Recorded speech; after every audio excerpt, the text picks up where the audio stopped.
Welcome to my channel. अभी हम लोग पढ़ेंगे हिस्ट्री। हिस्ट्री का क्लास 10 का पहला चैप्टर है यूरोप में राष्ट्रवाद का उदय। ठीक है, तो हम लोग स्टार्ट करते हैं। अभी हम लोग थोड़ा सा इसको एनिमेशन में देखेंगे, तो मतलब कहानी टाइप का एक एनिमेशन आएगा, उसको समझेंगे, उसके बाद फिर इसको हम लोग डिस्कस करेंगे। ठीक है, कोई भी टॉपिक को सबसे पहले हम लोग एनिमेशन में देखेंगे, फिर इसको डिस्कस करेंगे ताकि आपको आसानी से समझ में आ जाए। तो चलिए हम लोग स्टार्ट करते हैं। तो पहला चैप्टर था यूरोप में राष्ट्रवाद का उदय। यूरोप में राष्ट्रवाद का उदय समझने से पहले सबसे पहले हम लोग समझेंगे कि आखिर राष्ट्रवाद क्या होता है। राष्ट्रवाद क्या होता है, इसको समझने से पहले एक कहानी आपके स्क्रीन पे आएगा, उसको समझने की कोशिश कीजिएगा। जैसे आपको दिखाते हैं कि एक लड़की होती है, एक लड़की होती है और एक लड़का होता है। आप जनरली अपने समाज में देखते हो या अपने आसपास में देखते हो, क्या होता है कि एक लड़की के लिए एक लड़का कुछ भी करने के लिए तैयार होता है, कुछ भी करने के लिए तैयार, मैंने कुछ भी मन मिटने को तैयार होता है। और इसको हम लोग क्या कहते हैं, प्रेम करते हैं। कि एक लड़की के लिए एक लड़का के अंदर ऐसी भावना जग जाती है जिसके लिए वो उसके ऊपर मर मिटने को तैयार होते हैं। कब तक? जब तक वो बच्चा रहता है। जैसे जैसे थोड़ा सा वो मेच्योर होता है या कि उसके ऊपर फैमिली का प्रेशर आता है या उसको मान लेते हैं जॉब हो जाता है।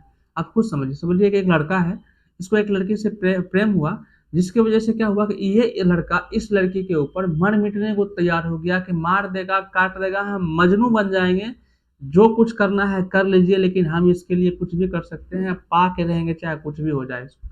ये भावना इस लड़का को इस लड़की के प्रति आ गया। ठीक है, लेकिन कुछ दिन के बाद इस लड़का को आर्मी में जॉब लगता है। आर्मी में जॉब लगता है। जॉब लगने के बाद अब इस लड़का के अंदर क्या हो गया कि इस लड़की के प्रति मर मिटने की भावना उत्पन्न नहीं हुआ। अब इस लड़का के अंदर इस लड़की के बदला अपने देश के प्रति मर मिटने की भावना उत्पन्न हो गई। इसका मतलब क्या हुआ कि पहले ये लड़का प्रेम करता था किससे? लड़की से, मतलब कि ये लड़की के लिए कुछ भी कर सकता है। अब ये लड़का जो आप देख रहे हैं, ये लड़का अपने देश के लिए कुछ भी कर सकता है। अब उसको, क्योंकि ये इंडियन आर्मी में चला गया और ये अपने देश के लिए, अब इसके अंदर भावना उत्पन्न हो गई, किसके लिए? अपने देश के लिए। अपने देश के लिए मर मिटने की भावना को ही हम लोग क्या कहते हैं? राष्ट्रवाद। समझिएगा क्या है कि राष्ट्रवाद एक विचारधारा है। राष्ट्रवाद एक विचारधारा है, मतलब ये कि राष्ट्रवाद एक विचारधारा है। मतलब आपके मन में एक विचार उत्पन्न होता है, जिसमें क्या होता है कि व्यक्ति के अंदर ये विचार आता है कि हमारा राष्ट्र जो हमारा देश ही है वो सबसे श्रेष्ठ है, उससे ऊपर कुछ नहीं। अभी जब तक ये बकलोल था, इसको क्या लग रहा था कि जो भी है यही लड़की है, लेकिन जैसे जैसे इसको समझ में आ गया कि नहीं, जो भी है हमारा क्या, यही भावना, लड़की के अंदर प्रति जो इसका भावना था, यही भावना अगर इसका देश के प्रति बदल गया तो इसी को हम लोग क्या कहते हैं? राष्ट्रवाद। राष्ट्रवाद को अपनी भाषा में क्या कहते हैं? अपने राष्ट्र के प्रति प्रेम की भावना को राष्ट्रवाद कहते हैं। इसका मतलब क्या हुआ? पहले ये लड़का किसके प्रति प्रेम करता था? लड़की के प्रति प्रेम करता था, लेकिन अब ये किसके प्रति प्रेम कर रहा है? अब ये अपने देश के प्रति प्रेम कर रहा है। तो इसी भावना को हम लोग क्या कहते हैं? राष्ट्रवाद कहते हैं। क्लियर? तो अपने देश के प्रति मर मिटने की भावना को राष्ट्रवाद कहते हैं। कुछ नहीं है, सिंपल सी भाषा में हम लोग समझ लिए कहानी के तौर पर कि पहले एक लड़का होता है, वो लड़की के लिए कुछ भी करने को तैयार होता है, तो उसे कहते हैं लड़कीवाद। लड़कीवाद मतलब लड़की के प्रति मर मिटने की भावना। अब लड़की को उस जगह पर से हटा दीजिए, उस जगह पर देश ला दीजिए। ठीक है, किसी व्यक्ति के मन में उत्पन्न वैसी भावना जिसके द्वारा ये होता है कि हमारा देश ही सबसे बेस्ट है, इससे ऊपर कुछ भी नहीं। ऐसी भावना को हम लोग क्या कहते हैं? राष्ट्रवाद। मैंने अपने देश के प्रति मर मिटने की भावना को राष्ट्रवाद कहते हैं। ठीक है, या फिर अपने राष्ट्र के प्रति प्रेम की भावना को। आप हम लोग के अंदर भी अपने देश के प्रति प्रेम की भावना है, तो इसका मतलब हम लोग के प्रति भी, हम लोग के अंदर भी क्या है? राष्ट्रवाद की भावना है। क्लियर? यहाँ तक में किसी को दिक्कत? अब कोई कोई आदमी अपना भैंस को बहुत इंपॉर्टेंस देता है, तो भैंस के प्रति मर मिटने की भावना को भैंसवाद कहते हैं। लेकिन यहाँ पे आपका राष्ट्र है, तो राष्ट्र के प्रति मर मिटने की भावना को राष्ट्रवाद कहते हैं। कहानी के तौर पर समझाए हो तो आशा करते हैं समझ में आया होगा। पहले एक लड़का होता है, बच्चा होता है, तो उसको लड़की बहुत पसंद होता है, तो लड़की के प्रति मर मिटने की भावना उत्पन्न होती है। जैसे जैसे मैच्योर होता है तो उसको लगता है कि ये सब मोह माया है, ये सब मोह माया है, ओरिजिनल क्या है? देश है। यही भावना जो लड़की के प्रति उसका भावना था कि मर जाएंगे, कट जाएंगे, लेकिन बसंती को नहीं छोड़ेंगे, अब यही भावना किसके प्रति हो गया? देश के प्रति। कुछ भी हो जाए, हमारा देश सबसे फर्स्ट है।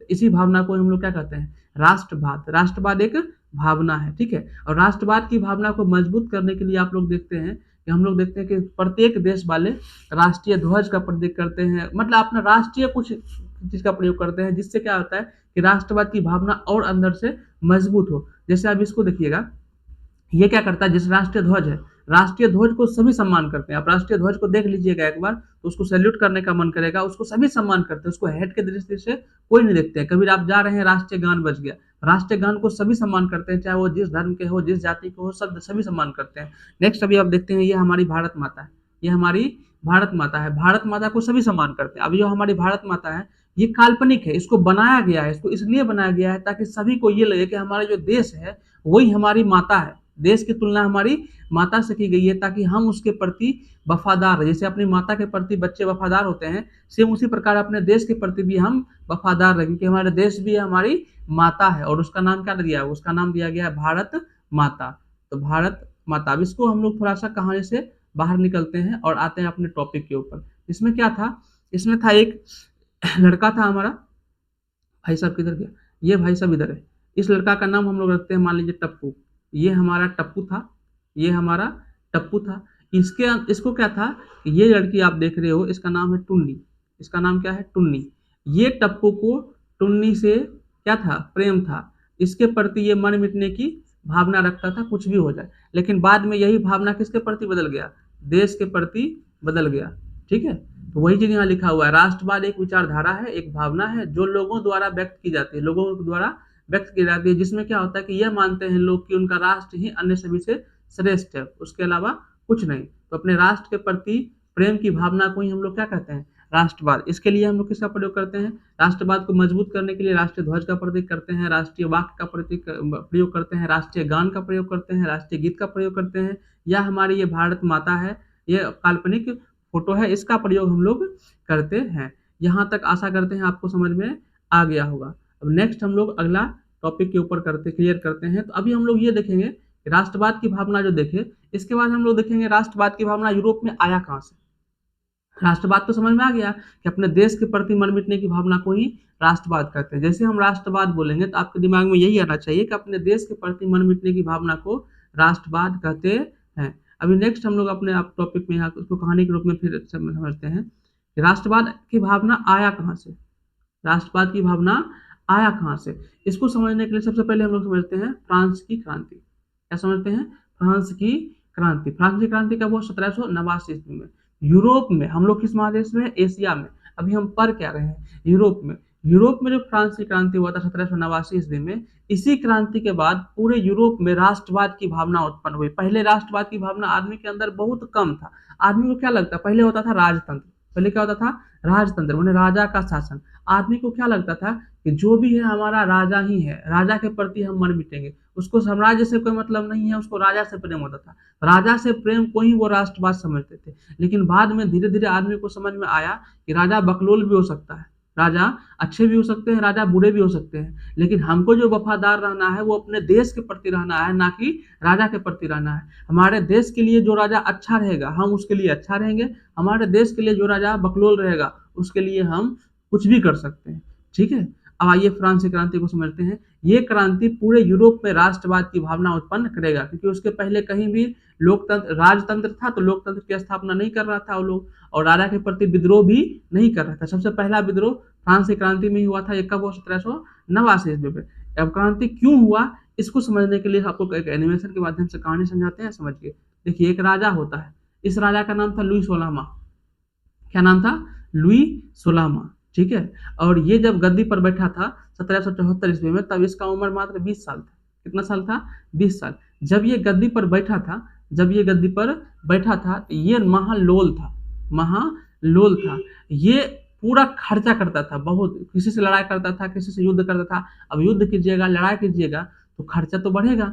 अब ये तो पूरा खर्चा करता था, स्वार्थी, निरंकुश था। निरंकुश का मतलब सिर्फ अपने बारे में सोचता था, जनता के बारे में कुछ नहीं सोचता था। निरंकुश था और लड़ाई झगड़ा में बहुत शामिल होता था, जिस वजह से इसके देश के अंदर भूखमरी, गरीबी जैसी समस्या उत्पन्न होने लगी थी। इसी से ये तो लोल था ही था, इसके साथ में इसकी बीवी थी। इसकी बीवी का नाम था मेरी एंतोइनेट। ये उस समय की उर्फी जावेद थी। उर्फी जावेद समझते हो ना, अजीब अजीब ड्रेस पहन के मार्केट में घूमने लगती है। ये उस समय की उर्फी जावेद थी। इसका हेयर स्टाइल देखिएगा, इसका हेयर स्टाइल बहुत ही अजीब टाइप का था। ये देखिए इसका हेयर स्टाइल है, अपने हेयर के ऊपर ये जहाज बना लेती थी उस टाइम पे, और इसको बोलते थे पूप स्टाइल। अभी लड़की लोग देखिएगा कि बाल को ऐसे ऊपर ऐसे करके यहाँ पे बहुत सारा झुंडा बना लेगी और 4-5 बाल ऐसे लटका लेगी इधर, ठीक है, उसको बोलते हैं पूफ स्टाइल। ये पूफ स्टाइल जो देन है, ये किसका देन है? मेरी एंटोनियट का ही देन है, जिसको अभी के लड़कियां कॉपी करती है। तो इसका अजीब खर्चा था, ये साल में 300 कपड़ा विदेश से मंगाती थी, इसके लिए अलग से परफ्यूम बनता था, इतना खर्चीली थी, इतना खर्चीली थी, मैंने अय्यास, ठीक है। ये जो महिला थी बिल्कुल अय्यास थी। एक तो राजा लोल था, उसके बाद ये क्या बोलते हैं हम, इसकी पत्नी जो थी ये महालोल थी, ये तो लोले था बेचारा, ठीक है। लड़की जो थी ये इसकी पत्नी ये महालोल थी। माने हम पुराने जमाने से ही देख रहे हैं कि लड़की के अंदर दिमाग की मात्रा थोड़ी सी कम होता है, ठीक है। इसको लड़कियां ज्यादा सीरियस नहीं लीजिएगा, सब समझाने के लिए हम पढ़ा रहे हैं, ठीक है। अब देखिए एक राजा होता है और उसका नाम क्या है? लुई 16वां।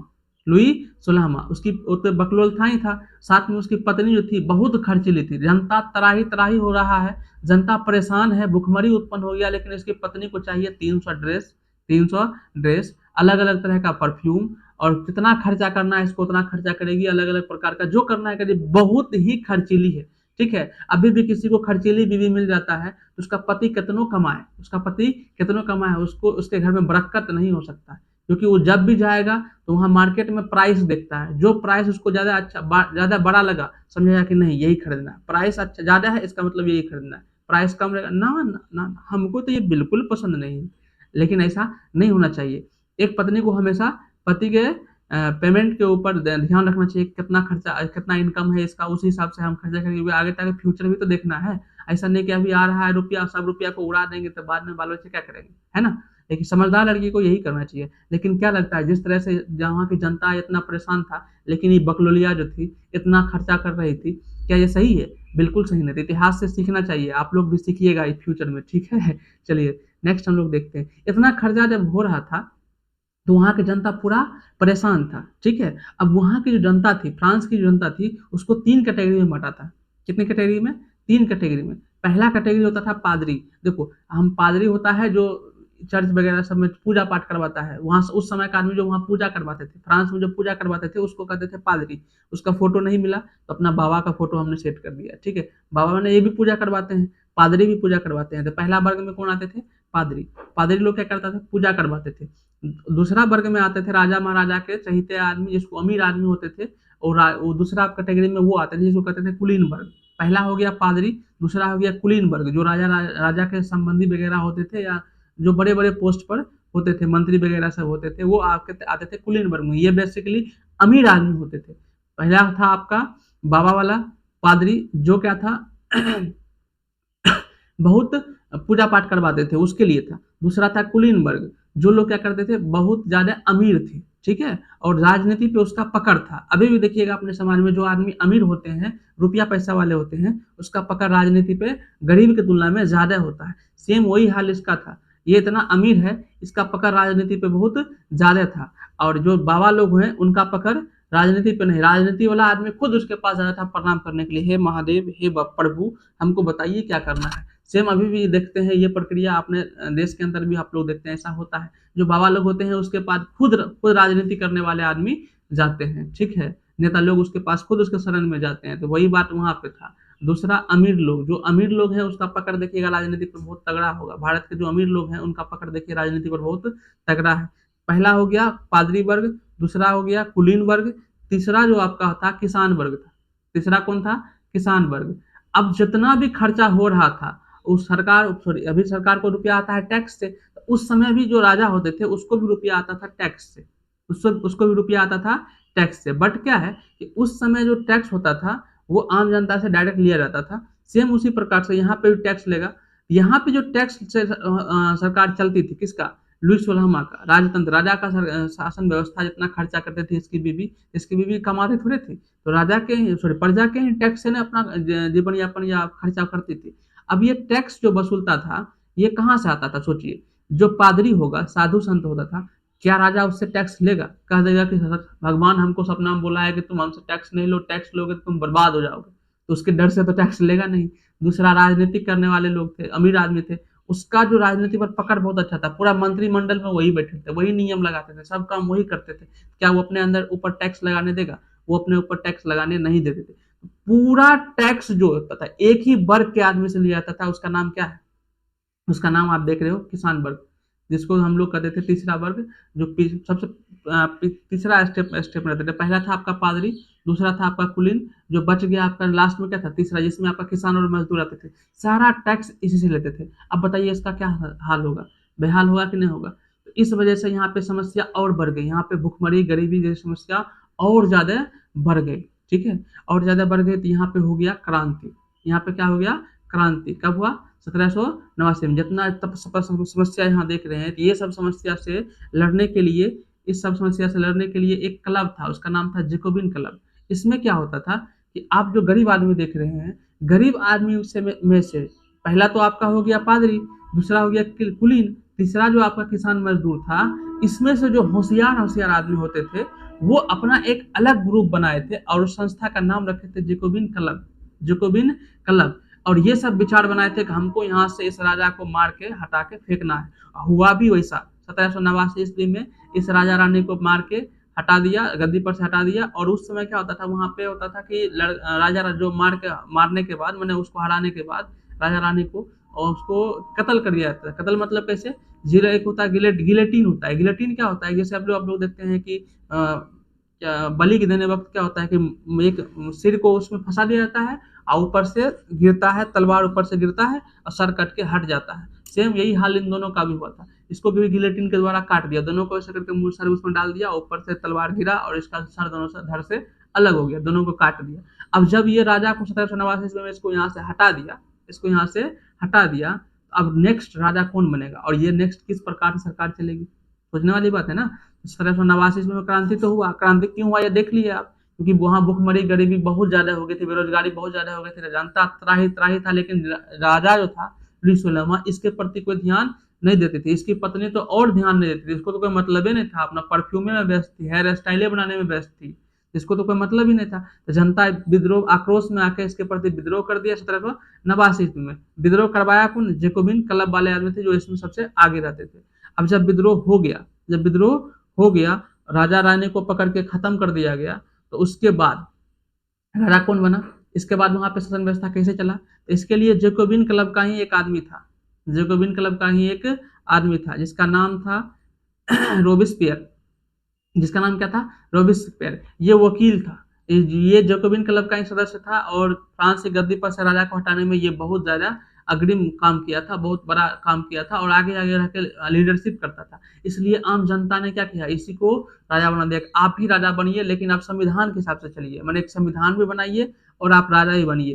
कि संविधान में जो लिखा हुआ है उसको आप ही लागू कीजिएगा। मैंने आप राजा हैं, लेकिन आप सत्ता चलाइए किसके हिसाब से, संविधान के हिसाब से। तो अब यहाँ पे क्या हो गया, संविधान भी हो गया और यह राजा भी हो गया। लेकिन जैसे ये राजा बना, उसके बाद से इसका के अंदर दूसरे नीति आ गया। ये क्या करता था कि जो इसका विरोध करता था, इसको शक लगता था कि जो आदमी मेरा विरोध कर रहा है, रातें रात में जाकर उसको मरवा देता था। ये और पगला था, ठीक है। जब तक विरोध राजा कर रहा था तो ठीक है, जैसे इसको राजा बनाया गया उसके बाद तो ये और पगल अजीब काम करने लगे कि जिसको इसके ऊपर इसको शक लगता था उसको ही मरवा देता था। इस वजह से करेगा तो जब जनता जब राजा को हटा सकता है तो क्या इसको नहीं हटा सकता। जनता ने पुनः क्रांति किया और बाद में इसको यहाँ से इस गद्दी पर से क्या कर दिया, हटा दिया।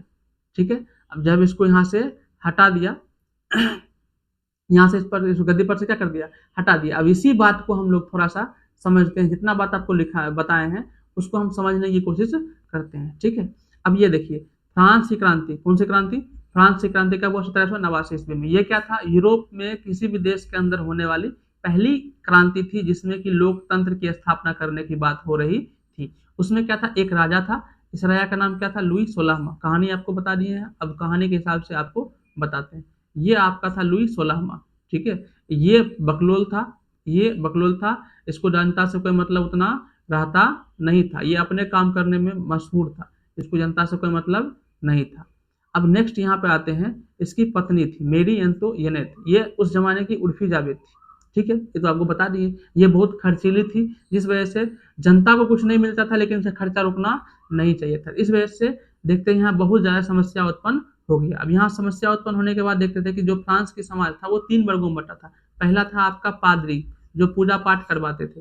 दूसरा था कुलीन वर्ग, जिसमें राजा महाराजा के सारे रिलेशनशिप वाले आदमी होते थे। तीसरा था आपका किसान वर्ग, तीसरा कौन था, किसान वर्ग। तो जितना सरकार राजा को रुपया चाहिए था, राजा को रुपया के लिए क्या चाहिए था, टैक्स चाहिए। तो राजा जो टैक्स वसूल करता था वो किससे करता था, ये आपका किसान से करता था। ये इस वर्ग को छोड़ दिया, इस वर्ग को छोड़ दिया, सारा टैक्स जो वसूल करता था वो किसान से करता था और आपका मजदूर से करता था, तीसरी वर्ग में जो आते थे उससे करते थे।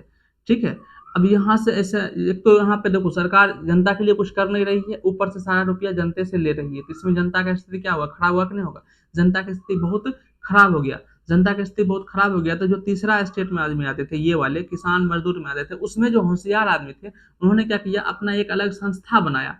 और संस्था किस लिए बनाया, ताकि हम अपने समाज को बेहतर कर सके। लेकिन इन्होंने क्या देखा कि ये राजा के रहते हुए अपने समाज की हम बेहतर नहीं कर सकते, ऐसा करते हैं हम इस राजा को ही हटा देते हैं। जैकोबिन क्लब वाले सब आगे आके क्रांति किया और क्रांति में राजा रानी को मार के हटा दिया, राजा रानी को मार दिया। मारने के बाद अब वहाँ जो हुआ, वहाँ पे क्या बना, संविधान बना। 1792 ईस्वी में यहाँ पे संविधान बना। कब, 1792 ईस्वी में। अब 1792 में यहाँ संविधान बना। संविधान के हिसाब से यहाँ पे इसको राजा बनाया गया। बोला कि आप राजा बनिए लेकिन देश को चलाइए किसके हिसाब से, संविधान के हिसाब से। ये कौन आदमी थे, रोबेस्पियर। कौन थे, रोबेस्पियर। इसको राजा बनाया गया, लेकिन कहा कि आप राजा बनिए लेकिन किसके हिसाब से काम कीजिए, संविधान के हिसाब से काम कीजिए। लेकिन जैसे ये राजा बना, इन्होंने क्या किया, अपने विरोधियों को दमन करना शुरू कर दिया और बिना किसी सबूत का। इसको लगता था कि ये आदमी मेरा विरोध कर रहा है, अच्छा ये टकलू महाराज है, अच्छा ये मेरा विरोध करता होगा, इसलिए इसको रात में निपटा देंगे, तो इसको निपटा देता था। ऐसा ऐसा काम भी करने लगा, तो इसके वजह से क्या होगा, दिक्कत तो होगा ही ना। जब दिक्कत हुआ तो आम जो फ्रांस की जनता था पुनः क्रांति किया इसके खिलाफ भी, पुनः क्रांति से खिलाफ किया, इसको भी गद्दी पर से हटा के फेंक दिया, गद्दी पर से हटा के फेंक दिया। जब इसको गद्दी पर से हटा के फेंक दिया तो नेक्स्ट बात आते हैं, अब जब ये यहाँ से हट गया तो अब गद्दी पर कौन आएगा, अब फ्रांस की सत्ता कैसे चलेगी। हमने क्या देखा, हमने देखा 1789 ईस्वी में फ्रांस की क्रांति हुआ।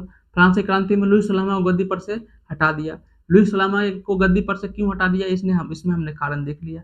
उसके बाद हमने ये देखा कि गद्दी पर से हटाने के बाद जो रोबेस्पियर था उसको, जैकोबिन क्लब का जो मेंबर था उसको बनाया गया था राजा, लेकिन उन्होंने क्या किया, सिस्टम ही हिला दिया, गड़बड़ा दिया। इस वजह से उसको भी सब मिलके हटा दिया। अब सब मिलके जब उसको हटा दिया तो अब सब सोच रहा था कि आखिर अब राजा बनेगा कौन, आखिर हम लोग का आगे देखभाल करने वाला कौन है, घर में हमारा माँ बाप कौन होगा, मतलब हम लोग का राजा कौन होगा, कैसे होगा।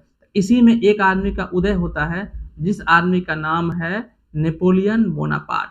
क्या नाम है, नेपोलियन बोनापार्ट। देखते हैं अब हम लोग पढ़ेंगे नेपोलियन बोनापार्ट की कहानी। तो हम लोग देख लिए 1789 क्रांति देख लिए, संविधान लागू हो गया। संविधान लागू होने के बाद रोबेस्पियर को गद्दी पर बैठाया, लेकिन वो भी लोल निकल गया तो उसको भी सब मिलके हटा दिया। अब सब आदमी सोचने लगा कि हम करें क्या। उसी में एक आदमी आया जिसका नाम था नेपोलियन बोनापार्ट, नेपोलियन बोनापार्ट। अब उसका देखिए, इसके बारे में जान लेते हैं। ये सबसे पहले जब बहुत ही कम एज के थे, 20 साल के लगभग थे, तो इन्होंने सबसे पहले सेना था, एक जनरल सेना के रूप में, सैनिक के रूप में, फ्रांस की सेना के रूप में ये कार्य कर रहे थे। ठीक है, लेकिन इनकी साहस और बुद्धिमत्ता को देखकर, इनके लीडरशिप को देखकर ये बहुत अच्छे अच्छे युद्ध जीते थे, बहुत अच्छे। महान शासक में गिनती आता है नेपोलियन बोनापार्ट का। ठीक है, और ये इसके बारे में भी समझिएगा, बढ़िया समझिएगा। ये सैनिक थे, लेकिन इनके साहस और इसकी बुद्धिमत्ता को देखकर इसका जो अगला अधिकारी था इससे बहुत खुश हुआ और इसको ब्रिगेडियर, मैंने सेना में बहुत बड़ा पोस्ट होता है, उस पोस्ट पर इसको दे दिया था। मात्र 24 साल की उम्र में ये सेना का सबसे बड़ा पोस्ट जो होता था उसको हासिल कर लिया था। किस लिए, इसकी साहस और बुद्धिमत्ता को देखकर। जब इन्होंने ये देखा कि जितना भी हमारे जनता है, फ्रांस की जनता है, जितना भी फ्रांस की जनता है, वो सभी आदमी क्या है, देख रहे हैं कि मतलब परेशान है, क्योंकि जिसको राजा गद्दी पर बैठा रहा था सब लोल वाला काम कर रहा था। तो ये आगे आके अपना गद्दी संभाला, बोला कि एक बार हमको मौका दीजिए, हम आपको उम्मीद दिलाते हैं कि हम फ्रांस की व्यवस्था को बिल्कुल सुधार देंगे। हुआ भी वही, जनता ने इसको सराखों पर बैठाया और इसको गद्दी सौंप दिया। गद्दी सौंप दिया तो सबसे पहला काम ये क्या किया, लोकतंत्र जो संविधान था ना उसको खत्म कर दिया। बोला संविधान ठीक नहीं है, इसके वजह से आपको बहुत समस्या हुआ, देखिए आपको समस्या हुआ ना, इसलिए संविधान खत्म कर दिया। संविधान खत्म करके ये अपना नया संहिता लाया, जैसे नेपोलियन संहिता या नेपोलियन कोड कहते हैं, या सिविल संहिता भी आप लोग कहीं कहीं इसको देखिएगा। ये अपना नया नियम आया जिसे कहते हैं सिविल संहिता या नेपोलियन कोड। यह संविधान खत्म कर दिया और ये अपना नियम लाया जिसको कहते हैं सिविल संहिता या नेपोलियन कोड। ठीक है, अब इन्होंने इसमें क्या देखा, इसमें क्या किया इन्होंने, सबसे पहले क्या कर दिया कि जन्म के आधार का सुख सुविधा खत्म कर दिया। पहले क्या होता था कि अगर आप अमीर आदमी के घर में पैदा होते थे तो आपको ज्यादा सुख मिलता था, ठीक है, ज्यादा आराम मिलेगा। अमीर आदमी घर में पैदा हो गए, आपको बहुत छूट मिलेगा, कोई दिक्कत नहीं है जन्म से ही। आजकल बच्चे जैसे जन्म लेता है, देख लिया कि आज पिताजी क्या है, गरीब लग रहे हैं, मम्मी गरीब लग रही है, मजा नहीं आया, गरीब घर में पैदा हो गए। लेकिन यहाँ पे क्या था कि जो आदमी अमीर घर में पैदा होता था वो खुश होता है, अमीर घर में पैदा हो गए और हम बहुत खुश रहेगा। बच्चे की बात कर रहे हैं, अब ये मत सोचिए एक सर बच्चे को कहाँ से उतना समझाने के लिए समझा रहे हैं, ठीक है, इन्हें कि आपको इसमें लॉजिक निकालिएगा क्या बच्चा को कैसे समझ में आएगा कि हम अमीर घर में पैदा हुए, गरीब घर में पैदा हुए। बच्चा को समझ नहीं आएगा, बड़ा होगा तब तो समझ में आएगा कि हम अमीर घर में पैदा हुए थे, हमको सुख सुविधा ज्यादा मिलेगा, ठीक है। तो नेपोलियन का पहला काम क्या किया, नेपोलियन ने पहला काम यही किया कि जन्म के आधार पर सुख सुविधा जो मिलता था उसको खत्म कर दिया, खत्म, tata bye bye goodbye, ठीक है।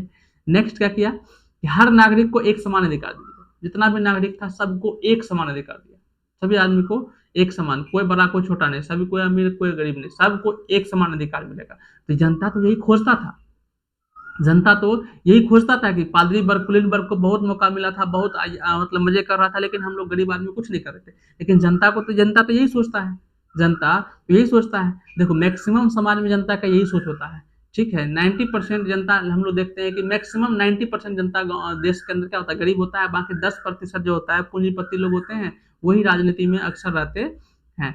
और जब भी आप लोग एक डिमोनेटाइजेशन हुआ था, नोटबंदी हुआ था, आप लोग देखे होंगे, जो गरीब आदमी था उसको क्या, जब नोट उसमें काले धन पकड़ने की बात होता था, तो जो गरीब आदमी था उसका सोच क्या था, उसका सोच था कि जो कर रहा है मोदी जी बढ़िया कर रहे हैं, का है कि हमारा घर में कौन काला धन है, जिसका जाएगा उन्हें समझेगा। मैंने गरीब को इस बात का दिक्कत नहीं है कि हमारे साथ क्या हो रहा है, उसको इस बात से खुशी था कि अमीर के साथ गलत हो रहा है, उसका काला धन पकड़ा रहा है। सेम वही बात यहाँ है, नागरिक को एक समान अधिकार मिल गया। तो पहले जो अमीर आदमी था उसको ज्यादा अधिकार था, इसको तो अधिकार मिला नहीं, लेकिन उसका अधिकार छीन गया। इसको जो अधिकार पहले मिलता था, गरीब था गरीबे है, ठीक है।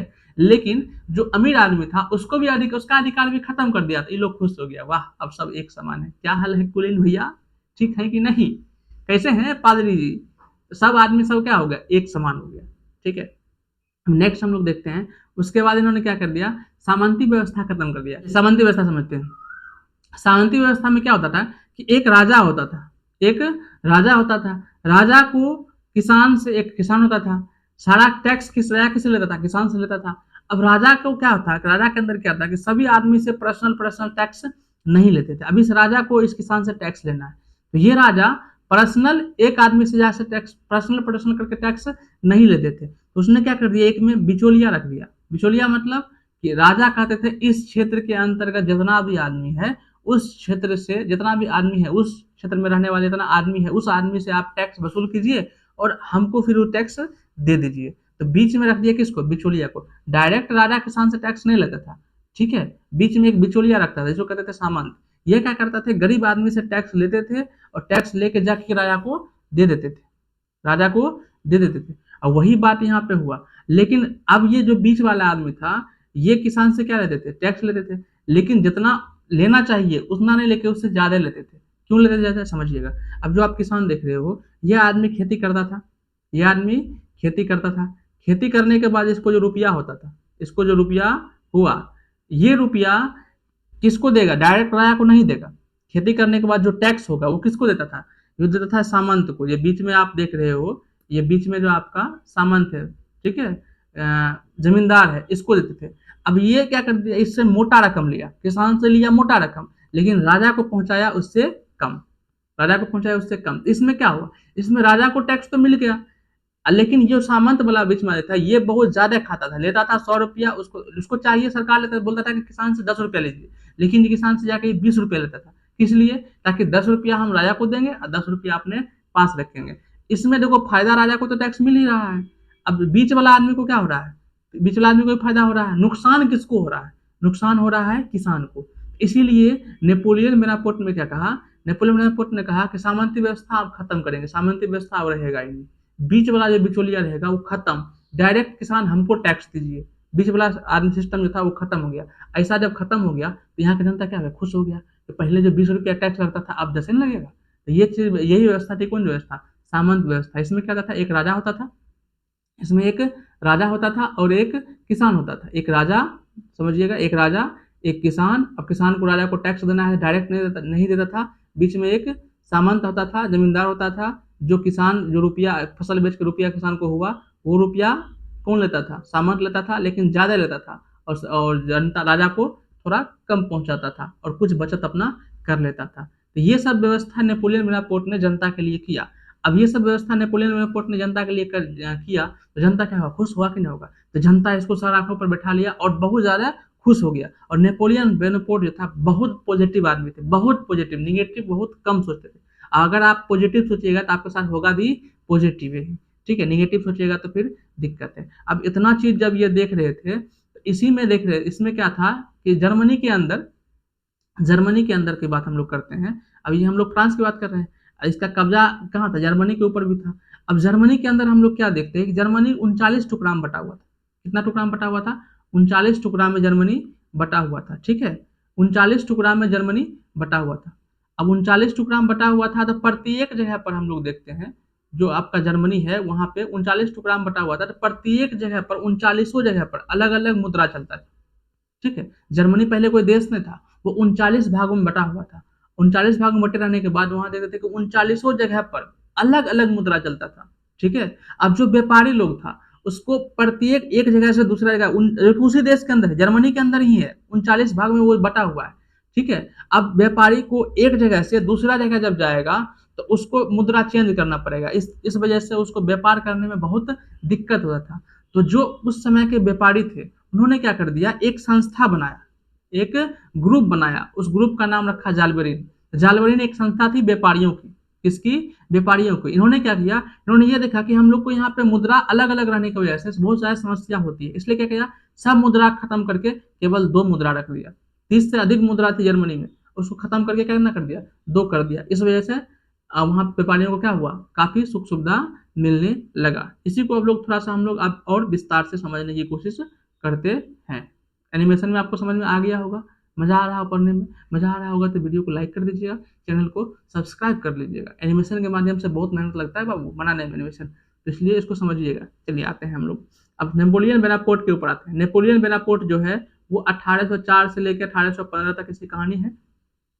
इन्होंने जब ये गद्दी पर आया, किसके, रोबेस्पियर्स के हटने के बाद इसको गद्दी पर ये जब आया, गद्दी पर आया, इन्होंने सिविल संहिता लगाया, जिसमें जन्म के आधार पर सुख सुविधा खत्म कर दिया, हर नागरिक को समान अधिकार दिया, सामंती व्यवस्था लागू कर दिया, ठीक है।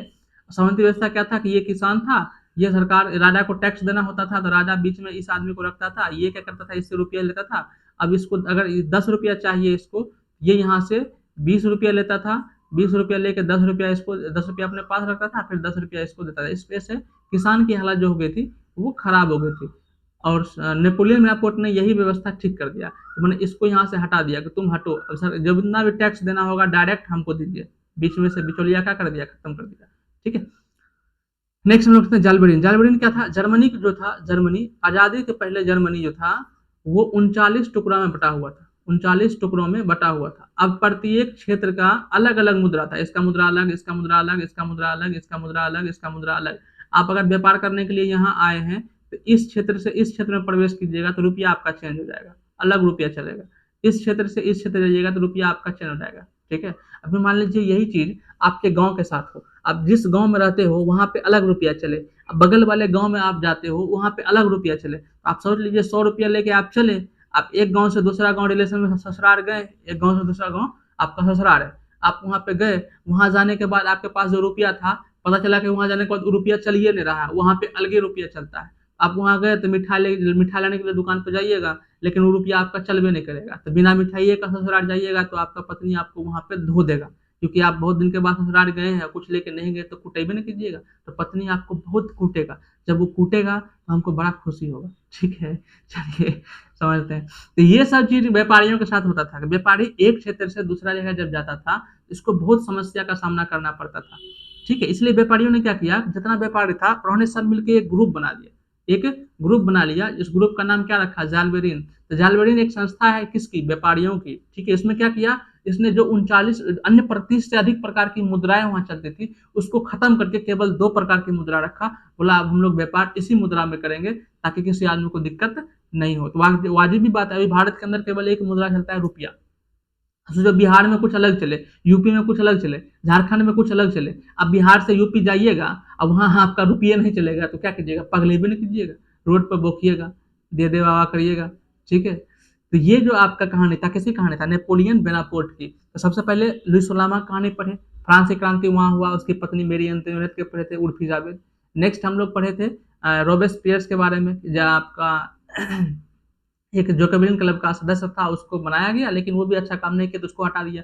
फिर 1804 ईस्वी में कौन आया, नेपोलियन बोनापार्ट आया, और ये जनता के प्रति इतना काम अच्छा करने लगा, इतना अच्छा काम करने लगा कि इससे जनता बहुत ज़्यादा खुश हो गया, इससे जनता बहुत ज़्यादा खुश हो गया। जब इससे जनता बहुत ज़्यादा खुश हो गया, अब सोचो आपके घर में बहुत ज़्यादा खुशी आएगा, या फिर आप अपने बच्चे को बहुत ज़्यादा, आपके पेरेंट्स देखिएगा अपने समाज में कि अपने आसपास के, मान लीजिए आपके घर है, ठीक है, यहाँ आपका घर है और इसके बगल में भी किसी और का घर है, इसके बगल में भी किसी और का घर है, इसके बगल में भी किसी और का घर है। ठीक है, अब आपके घर के अंदर देखिएगा, एक घर के अंदर क्या हो गया, बच्चे को बहुत पढ़ा रहे हैं, अपने बच्चे को, ये पेरेंट्स जो लोग हैं अपने बच्चे को बहुत पढ़ा रहे हैं, और ये लोग अपने बच्चे को नहीं पढ़ाते हैं, काम कराते हैं।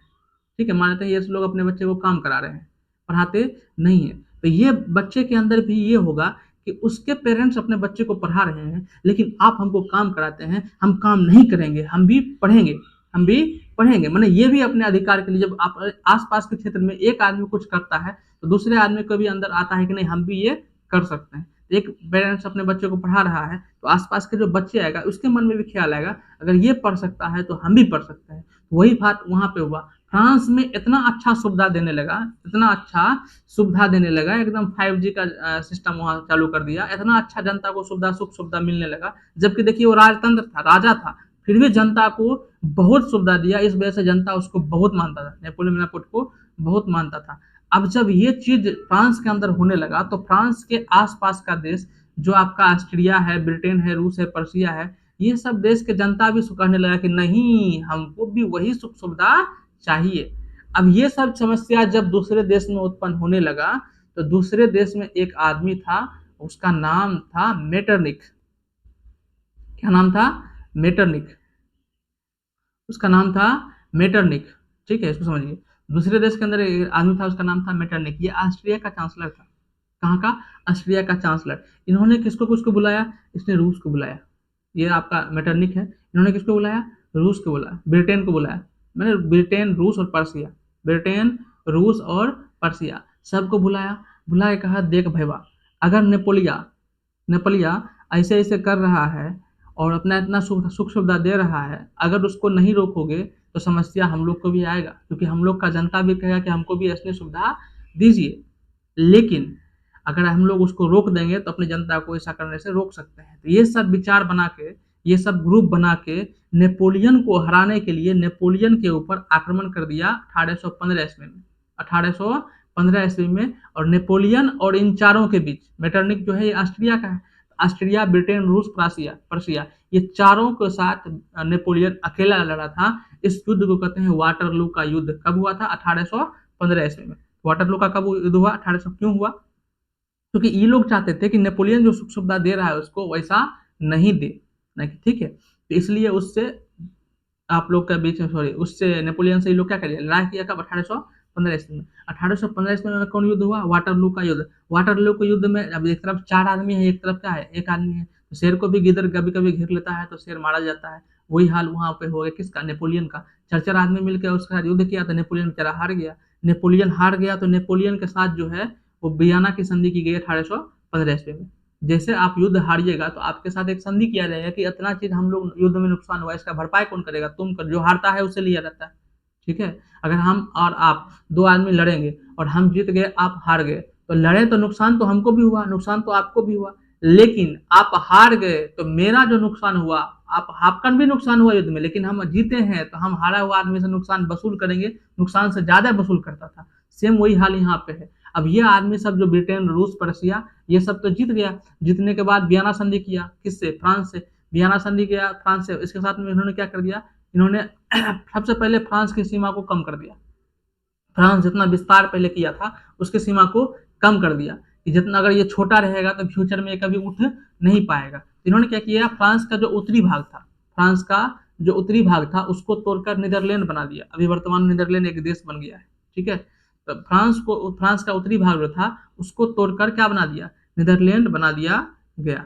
ठीक है, नेक्स्ट देखिएगा कि फ्रांस की गद्दी पर पुनः बुर्बो वंश के ही परिवार को गद्दी पर बैठा दिया। बुर्बो वंश में आपको 1789 क्रांति पढ़ाए थे, लुई सोलामा बुर्बो वंश का ही आदमी था। ठीक है, बाद में उसको हटा के जैकोबिन क्लब का सदस्य जो था पेरिस बियर्स, उसको गद्दी पर बैठाया था, लेकिन उन्होंने अच्छा काम नहीं किया। तो नेपोलियन बोनापार्ट आया, नेपोलियन बोनापार्ट को ये लोग हरा के पुनः बुर्बो वंश का ही परिवार का सदस्य को गद्दी पर बैठा दिया। तो बुर्बो वंश से गद्दी पर बैठाने से यहाँ पे एक चीज इसकी मानसिकता दिखती थी कि ये क्या चाहते थे कि फिर पहले जैसी व्यवस्था हो, अमीर आदमी को ज्यादा सम्मान मिले, गरीब आदमी को कम सम्मान मिले, पादरी को ज्यादा सम्मान मिले, कुलीन को ज्यादा सम्मान मिले, गरीब आदमी को कम सम्मान मिले, सारा टैक्स हम लोग किससे ले, गरीब आदमी से ले। मैंने इनका सोच ये था कि पुनः हम लोग पहले वाला व्यवस्था करें, पुनः हम लोग पहले वाला व्यवस्था करेंगे, और ये लोग ऐसा किया भी। 1815 ईस्वी में नेपोलियन को यहाँ पे हरा दिया, तो जेल में बंद कर दिया, और 1822 में नेपोलियन की मृत्यु हो गई। 1822 में नेपोलियन की मृत्यु होगी, और 1822 में जब नेपोलियन की मृत्यु हो गया, उसके पहले जो वियना संधि किया था, फ्रांस को तोड़ दिया, और फ्रांस के सब जितना क्षेत्र था, जिसके एरिया में जो क्षेत्र आता था, जिसके एरिया में, जिसके सीमा के बगल में जो क्षेत्र आता था, उस क्षेत्र उसे कब्जे में कर लिया अपना। ब्रिटेन के बगल में फ्रांस का जो सीमा आया, ब्रिटेन कब्जा कर लिया। रूस के बगल में जो क्षेत्र आया वो कब्जा कर लिया। पर्सिया के बगल में जो आया वो कब्जा कर लिया, और ऑस्ट्रिया के बगल में जो आया वो कब्जा कर लिया। ठीक है, इस तरह से ये लोग अपना अपना क्या, फ्रांस को बुरी तरह से बर्बाद कर दिया। और फ्रांस से गद्दी पर किसको बैठा दिया, लुई सोलामा के ही वंशज को फ्रांस से गद्दी पर बैठा दिया। ये काम किसका था, ये सब का कांड है मेटरनिख का। तो हम लोग ने कहाँ तक पढ़ लिया, हम लोग ने सबसे पहले राष्ट्रवाद क्या है इसको समझ लिए, फिर 1700 राष्ट्रवाद आया कहाँ से, 1789 से, उसको समझ लिए। राष्ट्रवाद सबसे पहले कहाँ से आया, यूरोप में राष्ट्रवाद सबसे पहले आया कहाँ से, यूरोप, फ्रांस से। वहीं पे समानता स्वतंत्रता की मतलब संप्रभुता की नारा लगा था। 1789 में वहाँ क्रांति हुआ, उसको हटा दिया गया। फिर जैकोबिन क्लब का सदस्य था, उसको गद्दी पर बैठाया गया, वो भी ठीक से काम नहीं किया। फिर नेपोलियन आया, नेपोलियन को मेटरनिख सब मिलकर हरा दिया, उसके साथ वियना की संधि किया, वियना की संधि करके फिर से फ्रांस पर बुर्बो वंश के आदमी को ही गद्दी पर बैठा दिया। ठीक है, बुर्बो वंश के आदमी को गद्दी पर बैठा दिया। अब उसको समझिएगा, बुर्बो वंश के आदमी को जो गद्दी पर बैठा दिया, तो 1815 से लेकर इसी तरह से बुर्बो वंश का राजा गद्दी पर बैठ के शासन कर रहा था। कब तक, ये जुलाई 1830 की बात कर रहे हैं। तो 1815 से लेकर 1830 तक ये वहां पे अपना शासन कर रहा था। अब जो हम लोग जुलाई 1830 की क्रांति पढ़ रहे हैं, ये फ्रांस की ही क्रांति है, ये फ्रांस की क्रांति है। लेकिन हम लोग अभी जस्ट पढ़े कि 1815 तक वहां पे वियना संधि हुआ, और बुर्बो वंश को वहां पे गद्दी सौंप दिया। गद्दी सौंपने के बाद बुर्बो वंश का ही आदमी वहां पे क्या बन गया, राजा बन गया। अब 1830 ईस्वी में जो बुर्बो वंश का आदमी था वो गद्दी पर वहां बैठा, वहां पे राजा था। और फ्रांस में कौन व्यवस्था थी, फ्रांस में संवैधानिक राजतंत्र था। संवैधानिक राजतंत्र का मतलब ये हुआ कि वहां संविधान भी था और राजा भी था। मैंने राजा कोई भी काम करेगा संविधान के माध्यम से, जैसे अभी मोदी जी हैं, प्रधानमंत्री हैं, वो कोई भी काम करेंगे किसके माध्यम से, संविधान के माध्यम से। उसी प्रकार से वो राजा होते थे, कोई भी काम करते थे संविधान के माध्यम से। ठीक है, लेकिन अभी मोदी जी हैं, उसको हम लोग चुनते हैं, 5 साल में चुनते हैं, लेकिन वहां राजतंत्र था, संवैधानिक राजतंत्र, संविधान के हिसाब से चलेगा, लेकिन चलाएगा राजा, और राजा का चुनाव नहीं होता है। ठीक है, तो सब फ्रांस में क्या था, संविधान भी था, राजा भी था। राजा कोई भी काम संविधान के हिसाब से करते थे। ठीक है, और उस समय का राजा कौन थे, उस समय के राजा थे आपका चार्ल्स दसम। कौन थे, किंग चार्ल्स। अब ये जो राजा आप देख रहे हो, किंग चार्ल्स, ये राजा आप देख रहे हो, ये जो राजा थे, इसको लगता था कि हमारा जो मतलब शक्ति है वो कम कर दिया गया है। क्यों कम कर दिया गया है, क्योंकि इसको कोई भी काम संविधान के माध्यम से करना होता था। तो राजा को लगता था कि हमारा शक्ति कम कर दिया है, और जो वहां का जनता था उसको ये लगता था कि राजा के पास बहुत शक्ति है, सब काम राजा करता है, संविधान में कम पावर है। तो यहाँ पे उल्टा हो गया, वहां के जनता को ये लगता था कि राजा के पास ज्यादा पावर है, और राजा को ये लगता था कि जनता को ज्यादा पावर है, हमारे पास तो कोई पावर ही नहीं है, सब काम हमको संविधान से करना पड़ता है। इस वजह से ये जो आप देख रहे हो चार्ल्स दसम, इन्होंने क्या कर दिया, इन्होंने पूरी तरह से संविधान खत्म कर दिया। संविधान खत्म कर देंगे, पूर्ण तरह से राजतंत्र लगा दिया, अब हम ही जो करेंगे करेंगे, संविधान खत्म। ये कब किया, 1830 ईस्वी में। जैसे ये किया, वहां की जनता भड़क गया, वहां की जनता भड़क गई और अपने राजा के खिलाफ विद्रोह कर दिया, और 1830 ईस्वी में इसके खिलाफ विद्रोह कर दिया। इसी क्रांति को कहते हैं जुलाई की क्रांति। और इस क्रांति के बाद ये जो चार्ल्स दसम देख रहे हो, इसको भाग यहाँ से भाग गया, और कहाँ चला गया, इंग्लैंड चला गया। भाग के कहाँ चला गया, इंग्लैंड चला गया। ये आपका था जुलाई 1830 की क्रांति। इसमें क्या हुआ, इसमें जब हमने ये देखा कि वियना की संधि के बाद, वियना की संधि के बाद फ्रांस की गद्दी पर, फ्रांस की गद्दी पर किसको बैठाया, फ्रांस की गद्दी पर बैठा दिया बुर्बो वंश के परिवार को फ्रांस की गद्दी पर बैठा दिया। फ्रांस की गद्दी पर बैठाने के बाद इन्होंने क्या देखा इन्होंने देखा कि फ्रांस में जितना भी राजा आते थे, मतलब जितना भी जो भी राजा थे, वो क्या संविधान के हिसाब से चलते थे। तो उसी समय 1830 में एक राजा हुआ करता था, उसका नाम है चार्ल्स दसम। इन्होंने क्या देखा कि भाई हमारे पास पावर कम है, जो भी काम करना होता है संविधान के हिसाब से करना होता है। ऐसा करते हैं हम संविधान ही खत्म कर देते हैं, जो भी पावर आएगा मेरे पास रहेगा, हम अपने हिसाब से काम करेंगे। लेकिन जैसे संविधान खत्म किया, वहाँ की जनता भड़क गया और इसके खिलाफ विद्रोह कर दिया, क्रांति कर दिया। इसी क्रांति को कहते हैं जुलाई 1830 की क्रांति। इस क्रांति के बाद इसको यहाँ से भागना पड़ा, भाग के चला गया कहाँ, इंग्लैंड। जब ये भाग के चला गया तो इसका कहानी हो गया खत्म। ये 1830 ईस्वी की बात कर रहे हैं, कब की बात कर रहे हैं, 1830 ईस्वी की कहानी हो गई खत्म। अब 1830 जब ये भाग के चला गया, जब ये भाग के चला गया तो इसके कुछ दिन के बाद फिर से क्रांति हुआ। कब हुआ, 1848 में। अब इसको समझते हैं। तो जब ये भाग के गया तो उस समय गद्दी पर, फ्रांस की गद्दी पर जनता ने किसको बैठाया, लुई फिलिप को बैठा दिया। किसको बैठा दिया, लुई फिलिप को। तो 1830 में क्रांति जो भाग के गया किंग चार्ल्स, उसके बाद गद्दी पर किसको बैठाया, लुई फिलिप को बैठा दिया। अब लुई फिलिप को बैठाने के बाद, लुई फिलिप को बैठाने के बाद आम जनता ने कहा कि देखिए आप गद्दी पर बैठिए, सारा काम आप कीजिएगा, लेकिन संविधान के हिसाब से कीजिएगा, बकलोली मत कीजिएगा, ठीक है।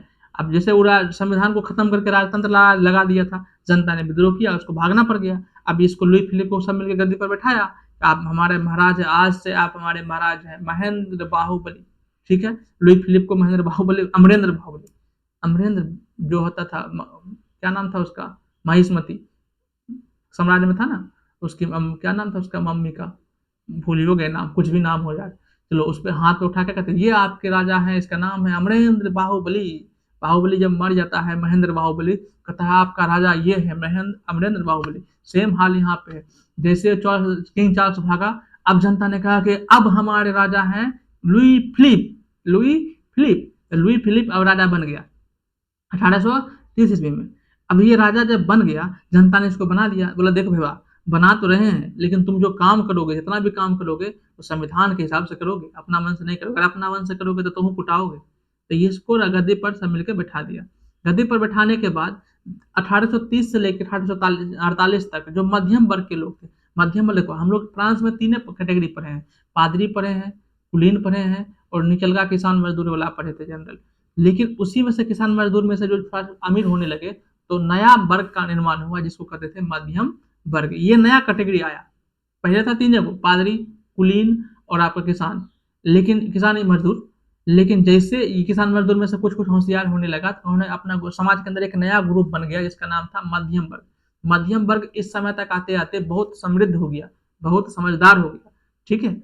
अब समझिए, जो आप लुई फिलिप को देख रहे हैं ये भ्रष्ट शासक था, मैंने इसके समय में बहुत भ्रष्ट होता था। भ्रष्ट मतलब समझते हो ना, घुसखोरी, बहुत उल्टा पुल्टा काम करता था, बहुत, जिसको जो मन होगा वही काम करने लगा था। जब लुई फिलिप बहुत भ्रष्ट शासक हो गया तो जब भी किसी देश के अंदर भूखमरी, गरीबी जैसी समस्या उत्पन्न होने लगे तो समझ जाइएगा उस देश के अंदर वहाँ का शासक जो है पक्का भ्रष्ट है। अगर भ्रष्ट नहीं रहेगा तो उस देश के अंदर भूखमरी जो होगा, गरीबी जो होगा, बेरोजगारी भी होगा, धीरे धीरे कमेगा। अगर किसी देश के अंदर गरीबी, भूखमरी, बेरोजगारी धीरे धीरे बढ़ रहा है तो आप ये समझ लीजिए कि वहाँ का शासक जो है पक्का करप्ट है। और ये बात की जानकारी आपको कुछ दिन के बाद मिलेगा, ठीक है। कुछ न कुछ नया नया कांड आप देखिएगा मिलेगा, कुछ नया नया सरकार के अंदर, सरकार में कुछ नया नया आपको भ्रष्ट, मतलब कुछ न कुछ आपको कांड मिलेगा ही मिलेगा। लेकिन ये बात आपको कुछ दिन के बाद पता चलेगा। लेकिन एक समझदार आदमी को हिस्ट्री से, इतिहास से सीखना चाहिए। जब भी किसी देश के अंदर भूखमरी, बेरोजगारी और गरीबी बढ़ने लगे तो समझिए कि आपका शासक जो है वो भ्रष्ट है, वो भ्रष्ट है। तो लुई फिलिप जो था ये भ्रष्ट था, इसके वजह से फ्रांस के अंदर भूखमरी, गरीबी जैसी समस्या धीरे धीरे और बढ़ने लगा। जब ये बढ़ने लगा कि वहाँ के आदमी सोचा कि देख भाई, इसको बनाए तो थे लेकिन ये ठीक से काम नहीं कर रहा है, इसके वजह से बहुत समस्या हो रहा है, ऐसा करते हैं इसको भी हटाते हैं। तो सब जितना मध्यम वर्ग के आदमी था वो सब मिलकर इसके खिलाफ भी क्रांति कर दिया। कब, 1848 ईस्वी में, और इसको भी गद्दी पर से हटा दिया।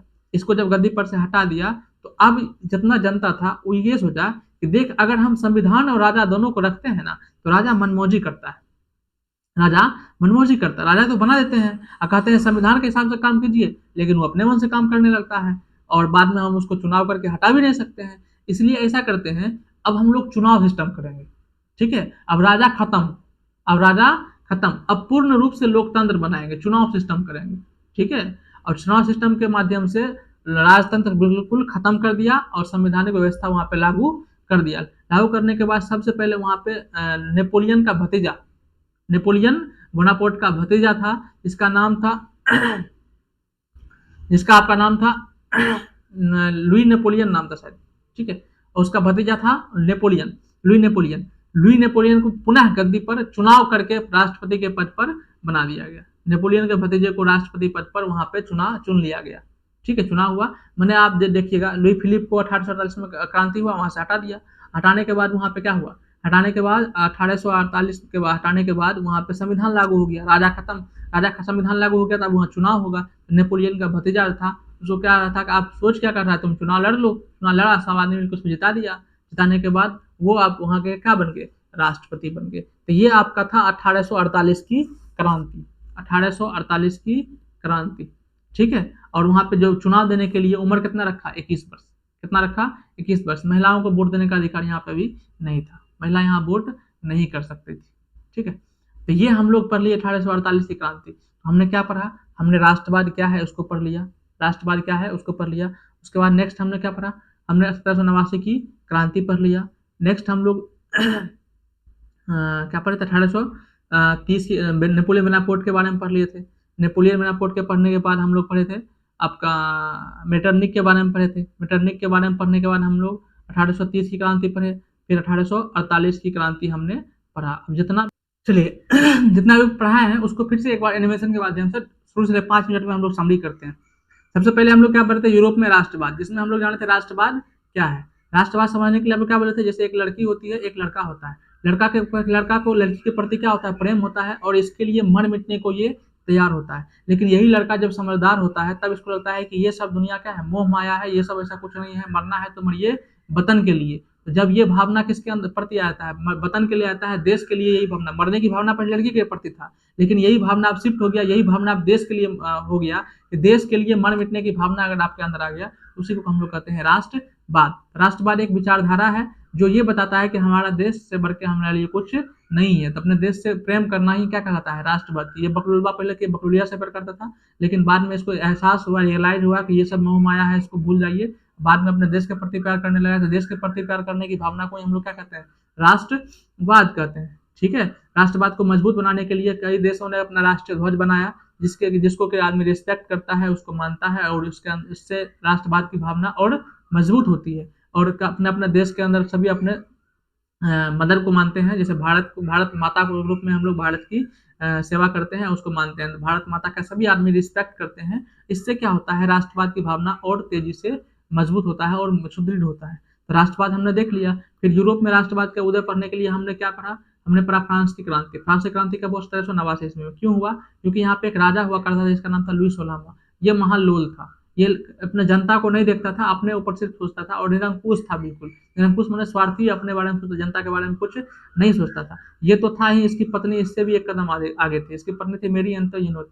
इसके बारे में बताए थे आपको कि ये वर्तमान में उर्फी जावेद इसी का दोबारा जन्म हुआ उर्फी जावेद के रूप में, क्योंकि ये भी अपने समय में अजीब अजीब काम करती थी। माथा के ऊपर देखिए बाल डिजाइन जो बनाई है, हेयर स्टाइल जो नाव बना दिया है, अजीब अजीब काम करती थी। जैसे अभी उर्फी जावेद अजीब अजीब काम करती है, सेम उसी प्रकार से ये अजीब अजीब काम करती थी। कौन?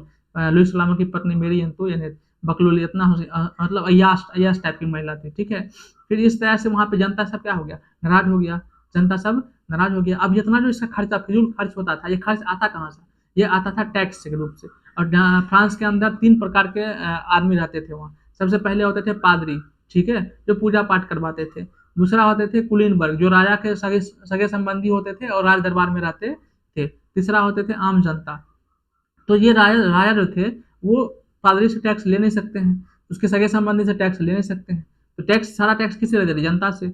जनता परेशान हो गया। तो यहाँ जो किसान लोग थे उसी में से जो थोड़ा थोड़ा होशियार हो रहे थे, उन्होंने जो आपका उसने एक अलग संस्था बना लिया एक अलग। जो किसान लोग थे उसी में से जो आदमी होशियार थे, किसान मजदूर जो मतलब निचला कैटेगरी के लोग थे, उसी में से जो गरीब लोग थे, उसमें से जो होशियार लोग थे, उन्होंने अपनी एक संस्था अलग बना ली, जिसका नाम था जैकोबिन क्लब।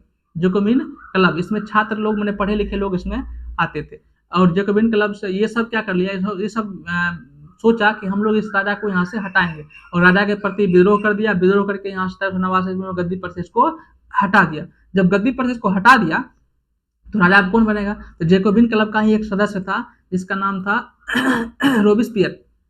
रोबिस्पियर इसको अब फ्रांस की गद्दी पर बैठा दिया और वहां पे संविधान लागू कर दिया कि आप राजा तो बने हैं लेकिन संविधान के हिसाब से काम कीजिए। पहले राजा राजा था लेकिन संविधान नहीं था, अभी भी राजा है बट अभी क्या है, संविधान आ गया है। लेकिन जैसे इसको गद्दी पर बैठाया तो ये उससे भी खतरनाक निकल गया, मैंने आसमान से गिरे खजूर पे अटके वाला हाल हो गया। जैसे राजा इसको बनाया गया तो ये इसको ये शक के आधार पर आदमी को मार देता था कि ये आदमी मेरा विरोध करता होगा इसलिए इसको मार देंगे, ये आदमी मेरे बारे में गलत सोचता होगा, अच्छा जा रहे थे रास्ता में तो हमको देखा नहीं, इसका मतलब हमसे नफरत करता है, जाओ उसको खत्म कर दो। इस तरह का इसका मोनोपोली था। अब ऐसा ऐसा काम करेगा तो इसको आदमी रहने देगा। इसके खिलाफ भी जनता विद्रोह कर दिया और इसको भी गद्दी पर से हटा दिया। इसको भी गद्दी पर से हटा दिया। जब इसको गद्दी पर से हटा दिया तो अब फ्रांस में गद्दी पर बैठने वाला कोई आदमी था नहीं, तो वहीं पे एक आदमी का उदय होता है जिसका नाम है नेपोलियन बोनापार्ट। नेपोलियन बोनापार्ट ये एक सैनिक था, लेकिन इसकी साहस और इसके कर्तव्य को देखकर इसका प्रमोशन होते थे। 24 साल की उम्र में सेना का सबसे बड़े पोस्ट पे चला गया। और जब ये फ्रांस की ये व्यवस्था देखा तो इन्होंने कहा कि हम गद्दी संभालेंगे, हमको एक मौका देकर देखिए। जनता ने इसको एक मौका दिया और ये राजा बना। राजा बनने के बाद ये संविधान को खत्म कर दिया, बोला संविधान बहुत खराब चीज होता है, इससे बहुत नुकसान होता है, इसको खत्म कर दिया। जितना सिस्टम था सब खत्म कर दिया और अपना एक नया सिस्टम लाया, इसको कहते हैं सिविल संहिता या नेपोलियन कोड। इसमें क्या कर दिया कि जन्म के आधार पर सुख सुविधा खत्म कर दिया, बोला सब बराबर है, सब हर नागरिक को एक समान अधिकार दे दिया और समानती व्यवस्था खत्म कर दिया। समानती व्यवस्था क्या होता था कि राजा को टैक्स अगर किसान से लेना होता था तो बीच में एक आदमी बिचौलिया रखता था कि जो किसान से टैक्स लेगा और किसको देगा, राजा को देगा। तो किसान फसल बेच के जो किसान को रुपया होता था वो रुपया किसान किसको देता था, वो रुपया देता था सामंती को, माने जमींदार को। फिर जमींदार रुपया किसको देता था, किसान को देता, सॉरी मालिक राजा को देता था। इससे क्या होता था कि जो बीच वाला आदमी था वो किसान से ज्यादा रुपया लेता था राजा के नाम पर और राजा को कम रुपया देता था। इससे किसान को बहुत समस्या होती थी। तो नेपोलियन बोनापार्ट ने क्या कर दिया, नेपोलियन बोनापार्ट ने सामंती व्यवस्था खत्म कर दिया, बोला बीच में कोई नहीं रहेगा, बीच में कोई डाबे नहीं करेगा, डायरेक्ट किसान हमको टैक्स देगा। इससे किसान सब खुश हो गया, इससे किसान सब खुश हो गया। तो जितना जनता था वो खुश, किसान खुश। अब यहाँ व्यापारी था, व्यापारियों में वहां पे क्या था कि जर्मनी के अंदर जर्मनी 39 टुकड़ा में बटा हुआ था और प्रत्येक टुकड़ा में अलग अलग मुद्रा चलता था, जिस वजह से वहां व्यापार करने में दिक्कत होता था। क्योंकि एक क्षेत्र से दूसरा क्षेत्र में जाएंगे तो वहां हमको अलग रुपया चलेगा, दूसरा क्षेत्र से तीसरा क्षेत्र जाएंगे अलग रुपया चलेगा। जर्मनी देश 39 टुकड़ा में बटा हुआ था और प्रत्येक टुकड़ा में अलग अलग मुद्रा चलता था, तो वहां के व्यापारियों को दिक्कत हो रहा था। सभी व्यापारी क्या कर दिया, एक ग्रुप बनाया और ग्रुप का नाम रख दिया जालबरीन। तो जालबरीन एक संस्था थी व्यापारियों की। इसने क्या कर दिया, जो 30 से अधिक प्रकार की मुद्रा चलती थी उसको खत्म करके केवल 2 प्रकार की मुद्रा रख दिया। इस वजह से यहाँ व्यापारी को भी अच्छा मतलब फायदा होने लगा। तो नेपोलियन बोनापार्ट के समय में सभी आदमी को यहाँ पे सुख सुविधा मिलने लगा। उसके बाद एक आदमी आता है मेटरनिक, जो ऑस्ट्रिया का चांसलर होता है, ऑस्ट्रिया का चांसलर होता है। ये बोला कि अगर सब देश ऐसे फ्रांस वाला इतना सुविधा दे रहा है, फ्रांस की जनता के इतना खुश है, तो सब देश के जनता धीरे धीरे मांग करने लगा कि हमको भी इस तरह की व्यवस्था चाहिए, हमको भी इस तरह की व्यवस्था चाहिए। तो ऑस्ट्रेलिया का चांसलर था मेटरनिक। ये बोला अगर हम लोग जनता भी फ्यूचर में ऐसे मांग करेगा, इसलिए इन्होंने क्या कर दिया, कुछ ब्रिटेन, रूस और पर्सिया, ये 3 देश को बुलाया और कहा देख भैया, अगर नेपोलियन ऐसे कर रहा है तो कुछ दिन के बाद अपना जनता भी हमसे ऐसे डिमांड करेगा और हम लोग तो पूरा कर नहीं पाएंगे। इससे अच्छा है कि नेपोलियन को रोको। तो इन्होंने चारों मिलकर नेपोलियन के साथ एक युद्ध किया, वाटरलू का युद्ध 1815 ईस्वी में, जिसमें नेपोलियन हार गया और उसको जेल में बंद कर दिया। 1822 में नेपोलियन मर गया। 1815 में जब वाटरलू का युद्ध हुआ, नेपोलियन हार गया, तो फ्रांस के साथ एक संधि किया गया जिसे कहते हैं वियना की संधि। इसमें फ्रांस को 2 भागों में तोड़ दिया गया। जो ऊपर का भाग था उसको नीदरलैंड अलग क्षेत्र बना दिया गया। बाकी जो देश, जिस देश के बगल में फ्रांस की जो सीमा लगती थी उस एरिया को वो हड़प लिया और फ्रांस को छोटा बना दिया। और फ्रांस को छोटा बना के उसको गद्दी पर बैठा दिया बुर्बो वंश का राजा, जो लुई सोलामा का था। तो लुई सोलामा के ही वंशज को पुनः गद्दी पर बैठा दिया। लुई सोलामा के बाद देखो बेरेस्पियर आया, फिर बोनापार्ट आया, लेकिन उसके बाद पुनः गद्दी पर बैठा दिया। गद्दी पर बैठाने का इसका सोच यही था कि हम पहले की व्यवस्था लाएंगे, जितना नेपोलियन सुख सुविधा दिया वो खत्म, अब पहले की व्यवस्था हम लाएंगे। तो पुनः बुर्बो वंश के राजा को ही गद्दी पर बैठा दिया। गद्दी पर बैठाने के बाद 1815 में 15 से संधि के बाद गद्दी पर बैठाया, बैठाने के बाद वहाँ पे गद्दी पर जो राजा बैठा, उसके मन में ये था कि अगर हम डायरेक्ट राजा बनेंगे तो दिक्कत है, इसलिए वहाँ पे संविधान के हिसाब संविधान भी बना दिया कि संविधान भी रहेगा और राजा भी बनेगा। और तो उसी के बीच में 1830 की बात करते हैं, तो मैंने समय बीतते गया, 1830 आ गया।